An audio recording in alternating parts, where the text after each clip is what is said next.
Babylon make some fun and now it a company Mataba. Rastafari!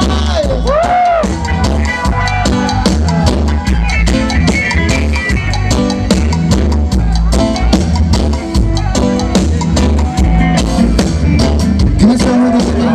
Can't stop Rastaman now. It means that you can't stop the ideology of the Rastaman.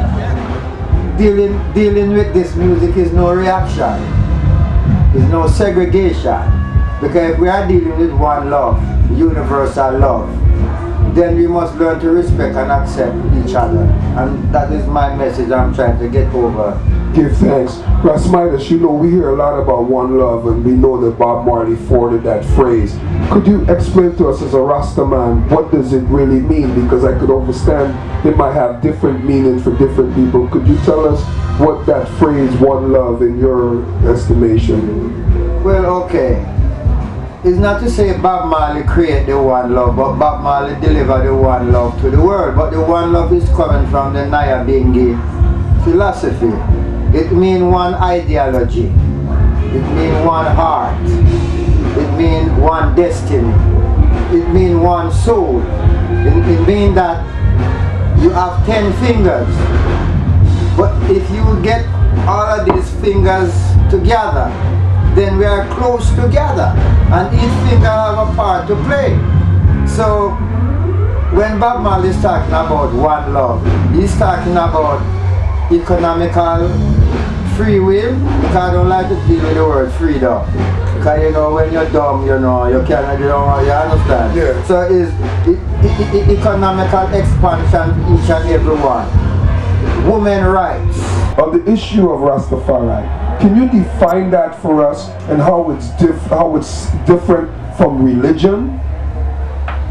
Okay. Rastafari is a cultural, a spiritual, and a psychological. What I was saying, it was a psychological, it's a spiritual and a cultural revolution. The ideology of Rastafari is to go within yourself. Conquer the positivity in your psyche so that the positivity will overcome the negative. In other words, you have to clean up your cup.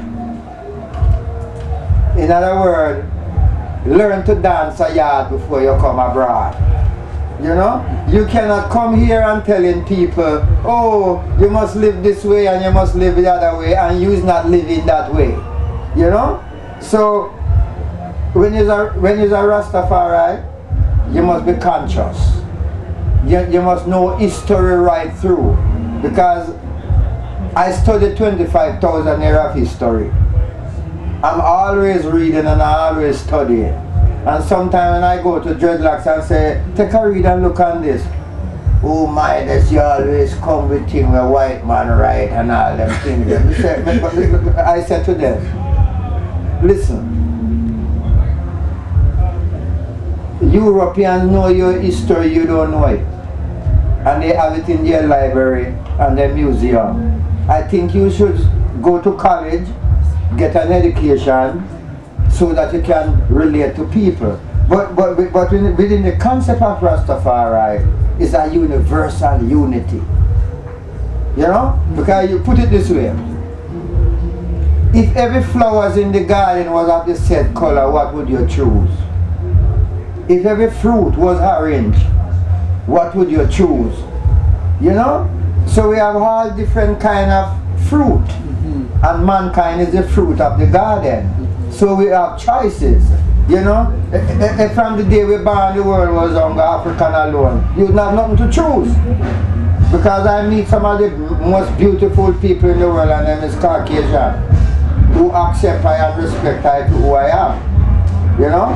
And that is the philosophy of Rastafari. You know, as I say, one heart, one love, one destiny, working together communally, educate ourselves, uplift the children. Tell them about what you got coming out. I have a new album coming out in October called Rastafari Revolution. And the history of that album will take you straight from Sam Sharp, Marcus Garvey, William Garden, Champong Nani, coming right back down to Martin Luther King, Rosa Parks. So what I have done is tie the Jamaican Revolution with the revolution over here, because the time is coming when African America, I know that 90% of African America does not support reggae or respect Rastafari, but for the 10% that doing it, I feel very happy about that. But the album will take you from 1794 to 2009, because with Obama being president, it's part of the Rasta revolution. How so? Explain that to the mass. In fact, you know, that's deep. Because when he was running, I was asking a lot of Rastas about the impact of Obama being a black president. But what you just said is very interesting. So develop that a little bit for me. Alright, look how neat Jah work out this. Right? Obama is the son of an African man from Kenya and a Caucasian woman from Kansas. Look at it, it work out. So when he comes, Caucasian cannot be against him, an African American cannot be against him, because he's part of everything. You know?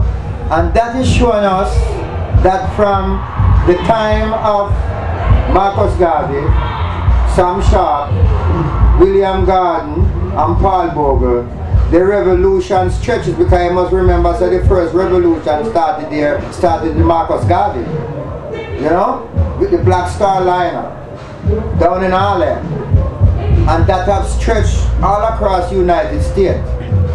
So Obama will be an inspiration to the world. I put it this way, Obama does not come to change Babylon. Obama come to inspire the people who want to change from Babylon. See? He might not say in Rastafari, probably never knows his Rastafari works he's dealing with. But he comes as a symbol to the world that until the color of a man's skin is no significant to the color of his eye, there shall be no peace. So within this time, the power of creation is showing you, I am no respecter of person. Because here I bring a man to the world which is mixed with all nation in him. All nation is in President Obama, to show the world that unity is the key to success.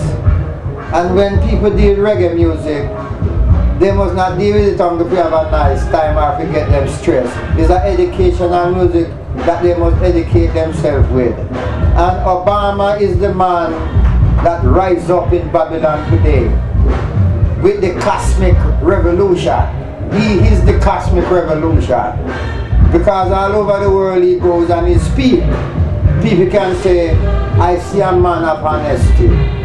I see a man of dignity. I see a man that come to change the heart from Babylon so that we can move forward into a new dispensation. Rastafari!